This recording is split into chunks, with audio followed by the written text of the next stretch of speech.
This fish wars thing at first, seem a little complicated. But I think if you look closer, you'll find it's very simple.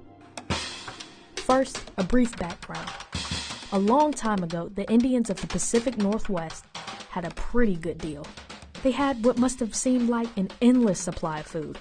Salmon, varieties of fresh fruits, cedar and fir trees, medicines, elk, bear, cultural connections with neighboring tribes, art, music, dance, clean water, and best of all, a giant supply of salmon. Now, the fish wars. Look at the fish wars as 4 simple truths. People moving from the east to the west did so to get land. The Indians were coerced to trade away some of their land through a bunch of treaties to the United States. Why would they trade away their lands? To keep access to food. Our ancestors traded land for us to have access to our foods. That was our very first conversation. Because we know, even in our oral traditions, that when we are not eating our traditional foods, when they cease to exist, then so do we as a people. Okay, who would not protect their right to exist? So, simple truth number 1. Indians did sign treaties that ceded some of their land, but they did not cede all of their lands or their rights to their food. Okay, the tribes had everything. They had the land, they had everything. They granted certain rights to the United States, and that was land. But they reserved all those rights they had before.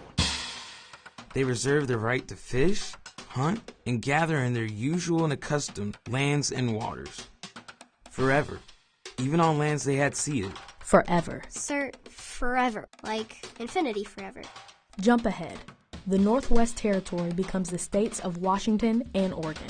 Thousands more people arrive out of the sunrise, looking for free land. And now, even free natural resources. Lumber, minerals, fish. To increase their control over natural resources, the salmon, the new state governments create laws restricting the Indians' treaty rights to fish. So, simple truth number 2, states can't do that. There was a tremendous amount of harassment and persecution, prosecutions by the respective game departments of the state of Oregon, the state of Washington, on tribes who were attempting to assert their traditional rights that were secured by treaties. And even though the United States issued court orders to stop bothering the Indians who were fishing, the states of Washington and Oregon kept violating the Indians' treaty rights. And that brings us to simple truth number 3. Time to take it to the streets. Well, in this case, take it to the water.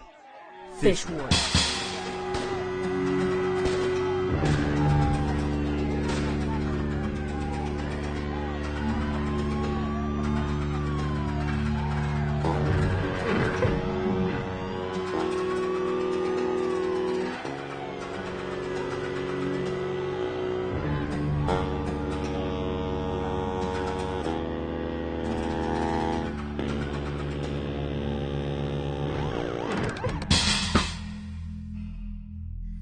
And finally, simple truth number 4.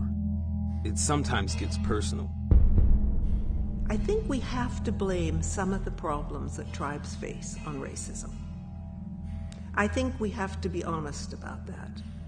It is racism because we don't want another group to have something we don't have.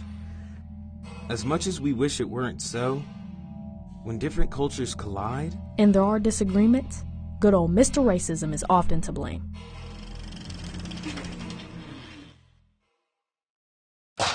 So the simple facts of fish wars are: by the numbers. 1.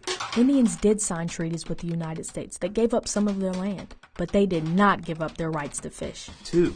States did pass laws that violated those treaties, and states can't do that. 3. When all else fails, in America, you can always take it to the water. And 4. Yes, in conflicts like these, sadly, racism is usually hidden in there somewhere. Sir, I don't think it was hidden at all. In 4 simple truths, that's the fish war. Valerie Segrist. Elizabeth Furs. John Platt.